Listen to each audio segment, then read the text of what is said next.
Good evening. मैं नशड़ी अवनी और ये सेशन में आप सबको स्वागत करता हूँ। नशा जो है ना दोस्त, आज का जो युवा पीढ़ी है, जो नौजवान है, उनको दिमाग की तरह खाने लगा है दोस्त। निकम्मा बना चुका है, कामचोर, बेरोजगार। एक नशड़ी हमेशा अकेला रहता है क्योंकि आहिस्ता आहिस्ता सब उसको छोड़ के जाते हैं, उसका हाथ छोड़ देते हैं। जब वो अकेले रहता है, ज्यादा नशा करने लगता है, डिप्रेशन में आ जाता है और एक दिन ऐसा आता है कि वो खुद से दूर हो जाता है, मतलब मर जाता है। जब एक नशेड़ी अकेले रहता है और कोई उसका साथ नहीं देता, तो प्रतिज्ञा नशा मुक्ति केंद्र उसका हाथ पकड़ने के लिए आगे आता है।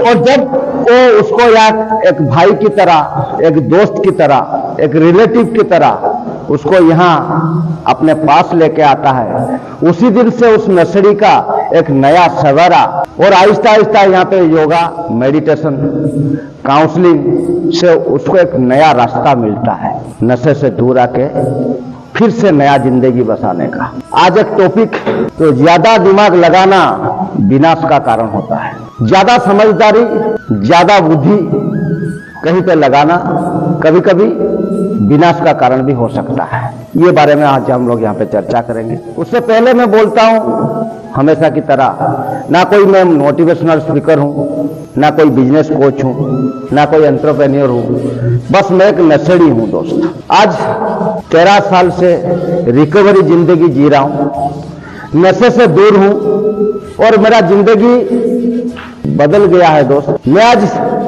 असफल से सफलता के रास्ते में चल पा रहा हूं, स्टेप बाय स्टेप चढ़ते जा रहा हूं। कल जो मेरे लिए नामुमकिन था, इम्पॉसिबल था, वो आज नशा मुक्ति जिंदगी जीने के कारण आहिस्ता आहिस्ता वो आसान लगने लगा है। सुंदर सा परिवार है, समाज में प्रेस्टीज है, परिवार मेरे पे भरोसा करते हैं। जो जिंदगी में जी रहा हूं दोस्त, मेरा ये कोशिश हमेशा रहता है कि आप लोग को वो सारा चीज, वो मेरा बातों से, मेरा काउंसलिंग से, मेरा मोटिवेशन से, मैं सारा चीज वो तुमको दिखा सकूं जो शायद तुम खुद की आंखों से नहीं देख पा रहे हो दोस्त। यहाँ पे क्या होता है, हम लोग यहाँ पे आ चुके हैं, किसी का चलते सही, कोई भी हमको यहाँ पे डाला, लेकिन यहाँ पे जो लोग यहाँ पे अंतेवासी आज के डेट में हैं, 90% केसेस में क्या होता है, जब यहां से वो रिकवर होकर जाते हैं, मेरा जो कोशिश तुम्हारे प्रति रहता है, मैं 100% दे पा रहा हूं कि नहीं दे पा रहा हूं,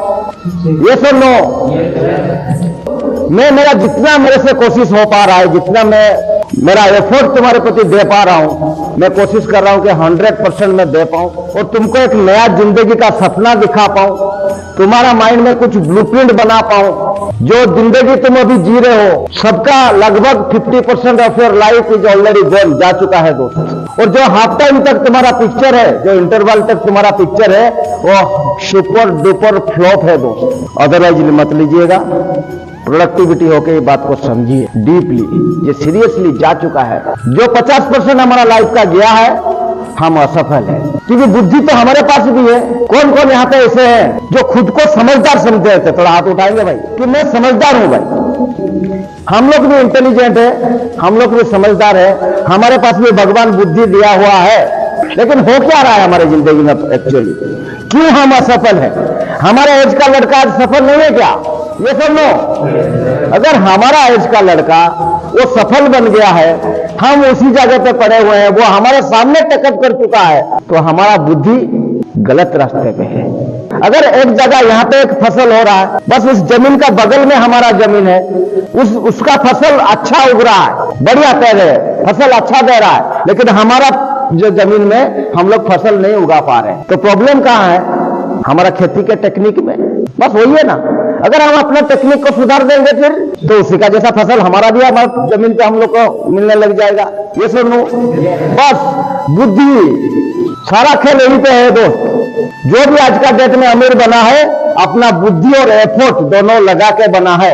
ये दोनों अस्त्र है, इंग्रेडिएंट्स है। जैसे एक सब्जी बनाते हैं तो उसमें इंग्रेडिएंट डाला जाता है, जो जितना अच्छा इंग्रेडिएंट डालेगा उतना अच्छा खाना बनेगा। तो जितना एक काम में एक आदमी बुद्धि लगाएगा, अपना परिश्रम एफर्ट देगा, उतना वो सक्सेसफुल बनेगा। ये सुन लो। लेकिन हो क्या रहा है एक्चुअली हमारा जिंदगी में, मैं आपको थोड़ा सा समझाने की कोशिश करूंगा। यहाँ पे आने सबको ही लगता है कि नहीं हम लोग यहाँ पे एक बंदी जिंदगी जी रहे हैं। नहीं दोस्त, बंदी हम बाहर थे, नशा हमको बांध के रखा था। ये सुनो, यहाँ पे नशा मुक्त है मतलब बंधन मुक्त।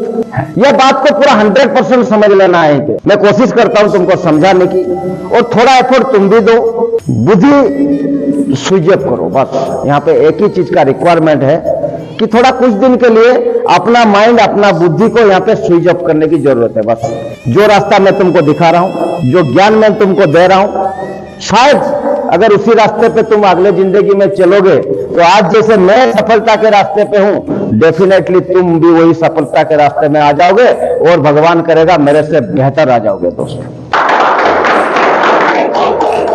लेकिन कभी क्या होता है, हम लोग यहाँ पे भी अपना बुद्धि लगा है। कल जो गलत बुद्धि वहां पे लगा के हम लोग यहां तक पहुंचे हैं। बुद्धि लगा के हम लोग आज नशा मुक्ति केंद्र में आए हैं ना, इतना तो हमारा बुद्धि है। अगर बुद्धि सही जगह लगाते तो यहां ना पड़ता क्या? तुम्हारा आपके पास भी कॉस्टली गाड़ी होता, आपके पास भी अच्छे घर होते, सुंदर परिवार होता। लेकिन हुआ क्या है, जैसे एक छेड़ी हथौड़ी दे देने से कोई भी एक पत्थर को मूर्त बना सकता है क्या? लेकिन वही छेड़ी हथौड़ी किसी अगर कारीगर को दे दिया जाएगा, वो पत्थर को अच्छा मूर्ति में कन्वर्ट कर देगा कि नहीं कर देगा? बस ये भी हथौड़ा मारेगा, वो भी हथौड़ा मारेगा। फर्क क्या है? हथौड़ा कहां पे जोर मारना है, कहां पे धीरे मारना है, कहां पे तिरछा मारना है, ये उसको टेक्निक पता है, इसलिए वो मूर्ति बना पाएगा। बस वही टेक्निक हमको सीखना है दोस्तों। लेकिन हो क्या रहा है, यहां आ जाओ, कोई गार्डियन फोन करे, आप लोग अपना बुद्धि लगाते हो, समझदारी लगाते आज यहां तक पहुंचे हो। वो माइंड से तुम बाहर नहीं आ पा रहे हो। खुद को ज्यादा समझदार समझना। बाहर हम लोग का पास वही प्रॉब्लम होता था, हम लोग ज्यादा समझदार समझते थे खुद को। अगर समझदार होते तो नशा लेते क्या? कालिदास है हम लोग, जिस पेड़ पे बैठे हैं उस डाली को काट रहे हैं। कभी कभी ज्यादा बुद्धि लगाना विनाश का कारण हो सकता है दोस्तों। दिति और काश्यप का 2 बेटे हुए। मैं तुमको बहुत पुराने युग में लेके जाता हूं, एक बढ़िया सा एग्जाम्पल जहां ज्यादा बुद्धि लगाया और विनाश का कारण बना।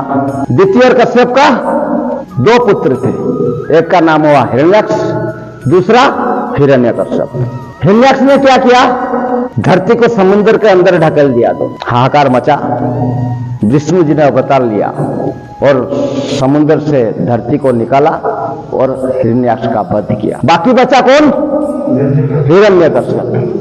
वो अपना भाई का बदला लेने के लिए विष्णु जी को मारने का तैयारी में लगा ताकि भाई का बदला ले पाए। तब दिति ने जाके हिरण्यकश्यप के पास जाके पहुंचते हैं और उनको एक सुझाव देते हैं कि तू एक काम कर, तपस्या कर। किसका? ब्रह्मा जी का।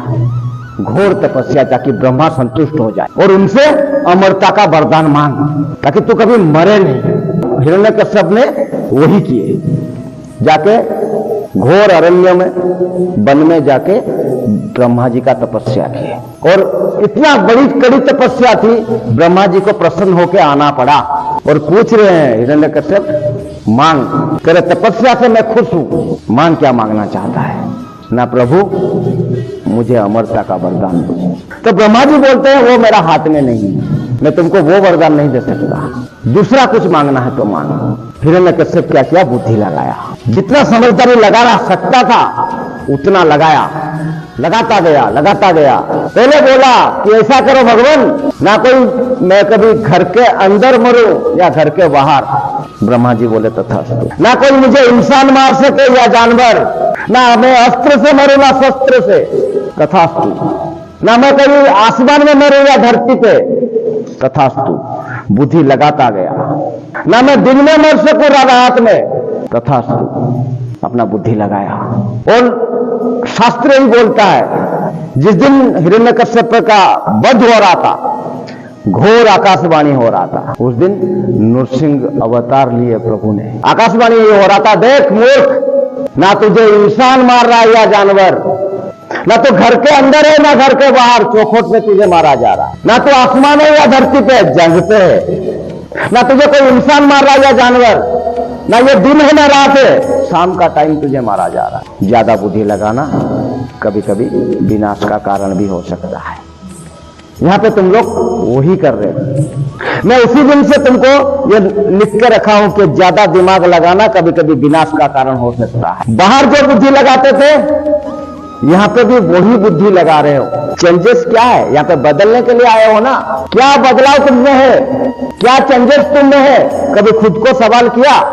जो पिछला जिंदगी मेरा है और अभी का जो जिंदगी, मैंने क्या क्या अपने लाइफस्टाइल बदला, क्या क्या थॉट मेरा बदले, बॉडी बदल रहा है कि योगा प्राणायाम मेडिटेशन हो रहा है, मजबूरी मैं करवा रहा हूं इसलिए कर रहे हो।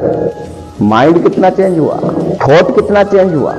लेकिन अभी भी कोई गार्डियन फोन करे, बुद्धि लगाओगे, काउंसलिंग करोगे, मोटिवेशन दोगे, लेकिन वो मोटिवेशन अगर परफेक्ट जगह, वो काउंसलिंग अगर परफेक्ट जगह तुम करोगे, सफलता तुमको भी मिलेगा दोस्त। लेकिन तुम क्या कर रहे हो? बुद्धि लगा रहे हो। दूसरा एक कहानी में मैं तुमको महाभारत युद्ध के टाइम में लेकर चलता हूं। महाभारत युद्ध सामने है, श्री कृष्ण जी विश्राम पे है और पहले से ही अर्जुन जाके के पास बैठे हैं इंतजार में, कब भगवान उठेंगे उनसे थोड़ा बात करेंगे। तब दुर्योधन आके पहुंचे, लेकिन दुर्योधन घमंड के कारण जाके सर के पास बैठा। जब आंख खुला भगवान श्री कृष्ण का तो नजर पड़ा पहले जो पैर के पास बैठा था अर्जुन पे। तो पूछने लगे, बोलो बस कैसे आना हुआ, क्या चाहते हो? दुर्योधन बोलते हैं, भगवान मैं भी बैठा हूं, मैं पहले आया ना। ठीक है, मांगो क्या मांगना चाहते हो ना। युद्ध सर पे है भगवान, कैसे युद्ध में विजय मिले वो हमको बताइए, हमको सहायता कीजिए प्रभु ना। ठीक है, मेरे पास दो चीज है। पहला, मेरे पास एक बहुत बड़ा सैन्य सामर्थ्य है, चतुरंगिनी सेना, उसमें हाथी रही, अश्वारही, पदाचारी, सारे युद्धों को पुल से निपुण श्रेष्ठ योद्धा का एक बहुत बड़ा टीम है, वो एक। दूसरा, मैं हूं, लेकिन मैं ना शस्त्र उठाऊंगा ना अस्त्र उठाऊंगा। बोलो क्या लेना चाहोगे? दुर्योधन बुद्धि लगाया, बोला ये अकेला क्या करेगा? बोल तो रहा है शस्त्र भी नहीं उठाएगा, अस्त्र भी नहीं उठाएगा। एक काम करता हूं, वो सेना ले लेता हूं। समझ रहे हो? इतिहास साक्षी है, 100 पुत्र के समेत पूरा कुल का नाश हो गया दोस्त। समझ रहे हो? बुद्धि लगाना कभी कभी ज्यादा चालाकी कभी कभी विनाश का कारण भी हो सकता है। मैं एक दूसरा कहानी आपको बताता हूं, जहां बुद्धि नहीं लगाया गया। चाहते तो लगा सकते थे, चाहते तो वो भी वहां पे दिमाग लगा सकते थे, लेकिन नहीं लगाया। कल मिलना था राजपाट, कल राज्य से अभिषेक होने वाला था, मिला क्या? 14 साल का वनवास। माता कैकेयी बोलते हैं कि प्रभु हो गया आपका गेम चेंज, आपको 14 साल के लिए वनवास जाना पड़ेगा और कल भरत का राज्याभिषेक होगा, क्योंकि आपके पिताजी ने 2 वर मुझे दिए थे। अब मैं टाइम आ गया है, मैं वो वर आपके पिताजी से चाहता हूं। पहला वर, तुम 14 साल के लिए वनवास, दूसरा भरत काल राजा बनेगा। चाहते तो वो भी दिमाग लगा सकते थे ना। आज का युग में अगर हमारे साथ वो चीज होता, हम बोलते अबे कैसे मैं तलवार निकाल के काट दूंगा, बे कैसे बनेगा तेरा बेटा, मैं बनूंगा। होता कि नहीं होता? उस दिन खून का नदिया बहता कि नहीं बहता?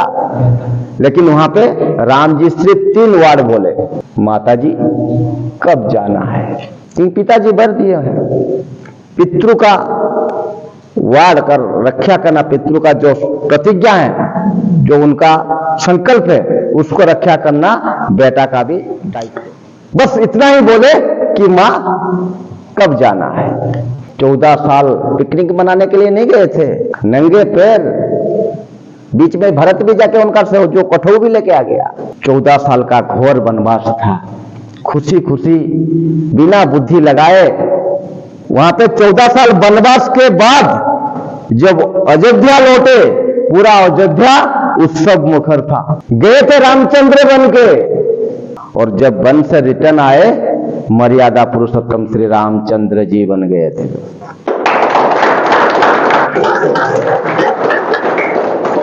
समझ रहे हो? बुद्धि कहां लगाना चाहिए और उस बुद्धि लगाने के बाद हमको क्या उससे फायदा आउटपुट मिलता है, क्या मिल रहा है, क्या मिल रहा है। अगर आप लोग यहां पे आज हो, यहां पे आपको बुद्धि लगाना चाहिए कि हमारा क्या क्या डेवलपमेंट हो रहा है एक्चुअल में। एक हॉस्टल लाइफ तो बिता रहे हैं, अकेले तो नहीं है, चोरी मर्डर रेप डकैती करके तो नहीं आए हैं, क्राइमर तो नहीं है, फैमिली वाले हमको यहां पे भेजे हैं। अगर भेजे हैं शायद हमारा भलाई के लिए ये चीज होगा, वो डेफिनेटली हमारा कुछ भला चाहते होंगे। हम गलत रास्ते पे थे, इसीलिए वो हमको यहाँ पे लाके एडमिट किए हैं और ये जगह को मैं यूटिलाइज करूंगा, यहां से कुछ लेके जाऊंगा ताकि हमारा फ्यूचर का निर्माण कर सके। समझ रहे हो?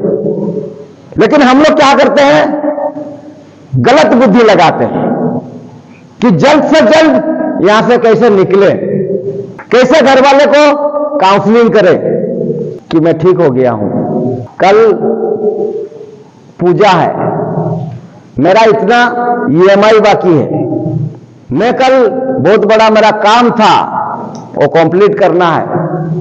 अगर काम को सही ढंग से करते, जिंदगी को सही ढंग से जीते तो यहां पे आना पड़ता क्या दोस्त? अगर यहां आ गए हो